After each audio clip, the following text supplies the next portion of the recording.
Morning guys. It's already 9:05. Let's do this.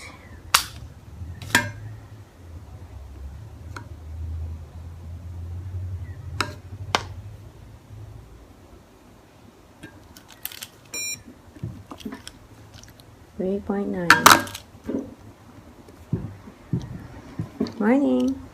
Here's your breakfast. Mine, oatmeal. Kay Zeb.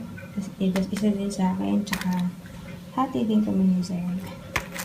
Kain tayo guys. Good morning! Ano ba yan? Aray ko. Ay good morning naman ako. Please disregard the strap. I don't care.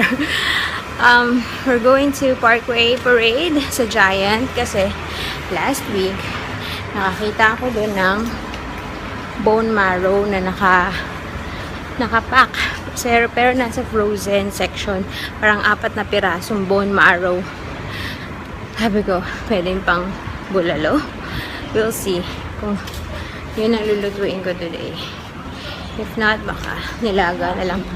Nilagang baboy or nilagang baka. We'll find out. Ay, init. Guys, guess what I realized? Baligtad yung damit ko. Nakakahiya. Pero buti hindi obvious. Ayan na. So, we're here. Sit down. Sit down. Sit down. Fail yung ano ko. Wala yung nakita ko ng isang linggo na parang less than $3 lang na may 4 na butong. Yung may bone marrow mismo pero walang laman sa gilid yun. Talaga yung buto lang na may laman. Oxtail tawag. Eh wala. Meron doon ang mahal $8.90. Pero mas marami. So, pass na lang. Yeah. Hi guys. Pagod ako. 11:25 pa lang, parang feeling ko ano na yung araw ko. OMG! Grabing pahirap si Zab. Ano ba to? So, doon pa lang sa grocery, doon sa unang grocery pala na pinuntahan namin, pahirap na. Kasi wala nga kami din manabili. So, sabi ko, dinaan ko muna doon sa mga sasakyan. And then, lipat kami dito sa kabilang grocery sa Fair Price. Ayun, syempre, tuloy-tuloy lang. Pahirap. Hindi ko alam kung anong gusto. Tapos, ang haba-haba ng pila. Tatlo lang naman yung binili ko. Pork belly. Ano to? Repolyo, tsaka isda. Dapat nga bangus eh. Gusto ko pritong bangus sana sa partner ng nilaga. Kaso walang bangus. So, ano na lang. Itong katulad ng binili ko before. Yung matang baka. Yung Tagalog. And then, ayun. Kasala yung labada ko. Tapos magluluto pa ako. Magsasaing. Si Zeb ngayon ay dumidede. Pili ko makatulog yun. So, walang maligo. Grabe, nakapagod. I can't. So, yeah, magluto muna ako, guys. See you later. Guys, nakalimutan ko kumuha ng dugo 2 hours after breakfast.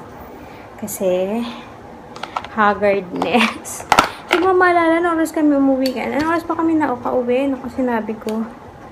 Grabe, as in, totally forgot. So, I'm just gonna do it for the sake of doing it. Pero magla-lunch na kami eh. So, ang next kuha ko kasi 2 hours after lunch. So, kuha na lang din ako ngayon. It's 1:45. Oh my gulay. Should be 11:30. Lagot. Ngayon lang naman ako nakalimot. Grabe, super pagod na ako. Multitasking ito. Kaya nga pinaligo na kami habang nagpiprito ako. Okay, wait lang.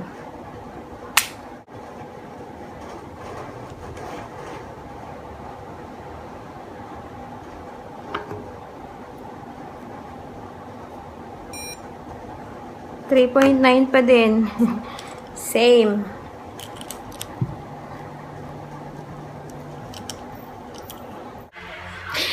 Ay, naku.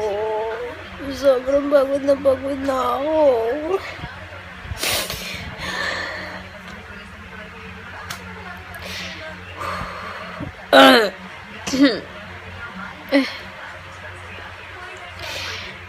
Pagkatapos namin kumain, so nagugas ako, tapos nagsampay. Habang si Zeb dumidede dito sa kwarto, na nanonood siya ng TV. Tapos, ang init-init pa sa labas. So, tumatagaktak na yung pawis ko. Kakaligo ko lang. Tapos, patapos na ako, naririnig ko si Zeb na umiiyak. Na parang naiinis na iyak. Sabi ko, hintay ko na matapos na yung ginagawa ko para I was so looking forward to lying down at matulog na. Kasi sabi ko nga, sakto, sabay kami matutulog ni Zeb. Mahaba. Pagpasok ko dito, may iyak nga siya, diba? Dahil ayaw niya lang dun sa pinanonood niya. Gusto niya ipalipat yung channel. So, iyak-iyak. Umubo. Nagsuka naman. Diyos ko, Lord. Ayan naman yung mga sinukaan na maglalaban na naman ako. Pagod na ako. Gusto mo na matulog. O, ito. Nakatulog kakaiyak. Mabalit na naman ako ng bedsheet. Ay, naku. Hindi ko na kaya. Napaiyak na lang ako. Alam mo yung looking forward na ako, nahihiga na ako, matutulog na ako. Sabay sumuka naman. Diyos ko, Lord. Sobrang nakakapagod naman tong araw na to. 2:00 na. Gusto ko nang matulog.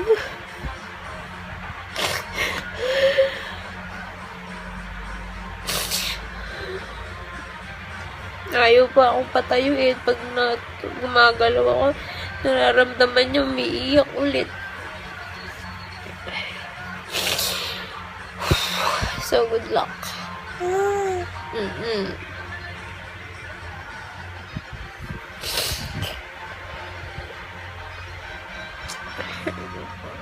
Hi guys, I'm back and I'm okay. Nakatulog na kami ni Zeb Gavin. Ay nako. Nagising siya ng mga 5:10, so he had 3 hours of sleep. Oh my gosh. Ako, natulog ako 2:10. Tapos nag-alarm ako ng 3:10 kasi kailangan ako mag-take ng blood. Nag-alarm ako 3:07 para just in time. Tapos, hindi ko na nga na-vlog kasi sobrang ayoko mawala yung antok ko kasi magsasampay pa ako. So, dire-diretso lang bumangon ako, kumuha ng dugo, which is ang taas, 7.1 ba yun? 7.1 o 7.8? Hindi ko alam ba't ang taas. Ang konti lang na kinain. Hindi as in, promise, hindi ganun karami na kain ko kanina. And then, feeling ko, parang hindi ako minom ng tubig. Kasi kanina pagkakain, dire-diretso naghugas, nagsampay ako. Di ata ako minom ng tubig.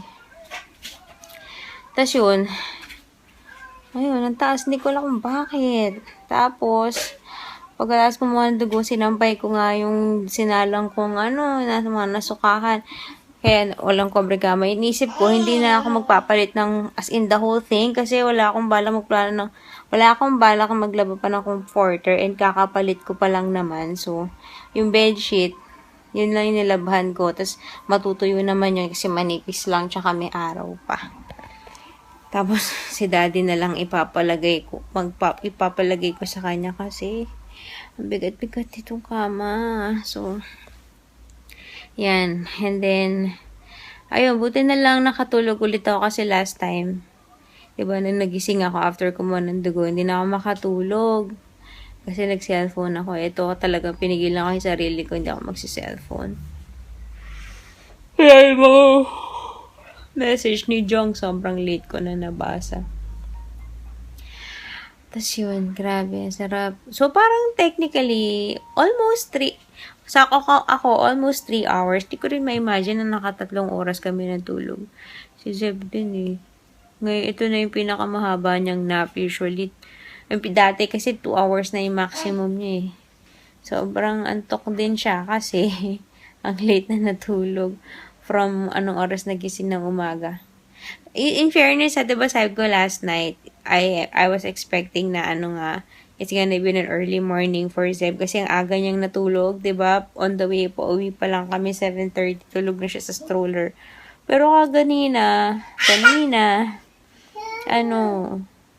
usually kasi gising na siya na wala pang 7 eh. Pero kanina naman 7:30.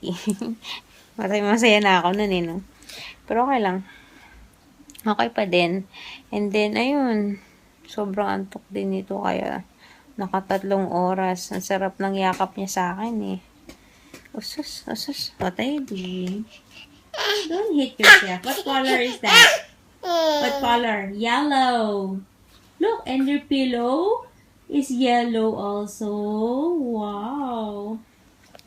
So, yun. Magka-5:45 na. Bilis ng oras. Nakwento ko na ba kanina?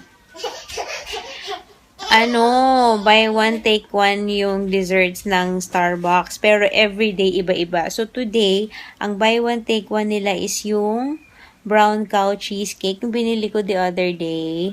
So, ang sarap pa naman nun. So, I was thinking, nabasa ko na yun, umaga pa lang. Tapos, diba, nagpunta na kami ng Parkway, pupunta kami ng Giant, mag-grocery. Nakalimutan kong dumaan kasi nga, ito si Zeb Gavin, sobrang pahirap na kanina. Nakalimutan ko dumaan, while stocks last. So, iniisip ko pa ngayon, lalabas ba kami to buy? Or what? I don't know. Baka mamaya wala na. Hapon na. Paggabi na nga eh. Wala akong planong maglaro si Zeb sa laruan today kasi hinakain ang katawan ko. I'm so tired. Pero that 3 hours sleep with a huge difference. Sobra. Grabe yung meltdown ko kanina. Kung nakita nyo lang ako kanina kung paano ako nagngangawa sa iyak. Ay, nako. Pero I'm okay now. It's normal. Grabe naman kasi talaga. Ang sakit-sakit na ng likod ko kanina. Tapos just thinking of doing the laundry again. Wala lang akong space dun sa sinasampayan. Kasi nga, ang dami nung damit ni Zeb na natambak from last week. Diba sabi ko, kasi hindi nga ako nakapaglaban ng weekend dahil wala rin space. So, grabe ngayon natambak. Anyways, so yun. Tignan natin kung lalabas ako. Wow! Backpack! Look here! Zeb, look! Wow! You're wearing your bag. Lumapit sa akin, pinasuot niya yung bag niya. Backpack!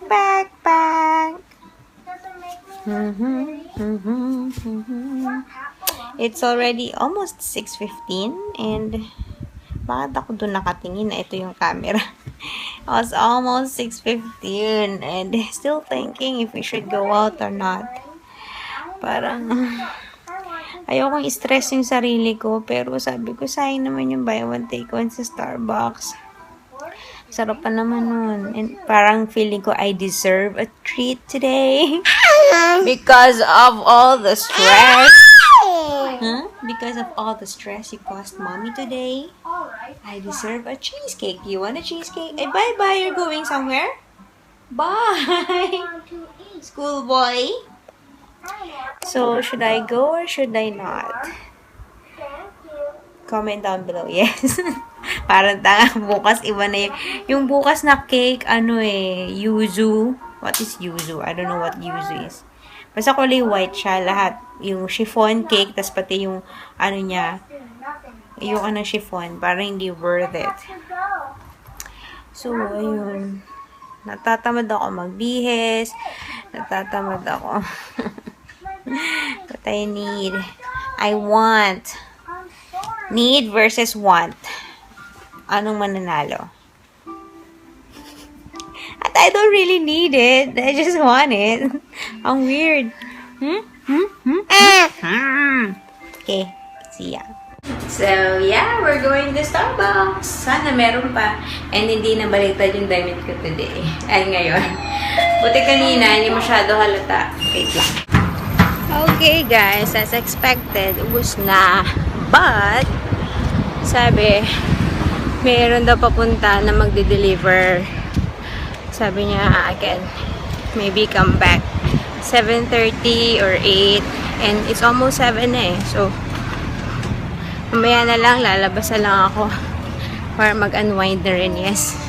Ewan ko lang. Si Daddy, medyo malapit na. Kahit ako, pauwi na siya. Kaya, pakainin ko na si Zeb so I can eat na rin. Whew. Okay, see you at home. Hey guys, it's 7:55. Napakain ko na si Zeb and kumain na rin ako. And then, Daddy is eating sa sala. Sabi ko sa kanya, I'm gonna go out and buy me some cheesecake. Tapos sabi niya, labas tayo? Hindi na, ako na lang. Ba't tayo mo kami kasama? Sabi ko, I just need some time alone. Ito sa stressful day. Tapos naiyak ako. Parang batang nagsusumbong. Kaya ayun. Kaya siya nang nagpatuloy magpakain kay Zeb. Kaya atis ako nakakain. Anyway, kaya pinakain ko muna siya kasi hindi ko alam ano sa ako babalik. Yes, kala mo. What do you want? What do you want po? What is it? What do you want to get? So yun, excited na ako lumabas. Nung pagkuha ko ng blood sugar ko before kumain, ang baba na naman. Kanina, ang taas. Yan, ang baba. Ano ba yan? Kailan malapit na yung appointment ko. Tsaka nagkakaganyan yun. Anyway. So, see you later. I'm finally out. It's 8:30 na. So, I hope meron pa. Baka naman ubos agad yun. So, see you later. Okay, guys. It was a fail. As expected, ubos na ang cheesecake. So, yun, ubos na. So, ano lang ako, ikot-ikot sa Watson. Bumili ng nail polish remover. And then, itong sa 4 Leaves Bakery, bumili ako ng 3 small breads pang ano bukas. So, almusal namin bukas. May nagaganap na dasal ng mga Muslim. Anyway, mag-good night na ako, guys. See you tomorrow. Thanks for watching. Bye!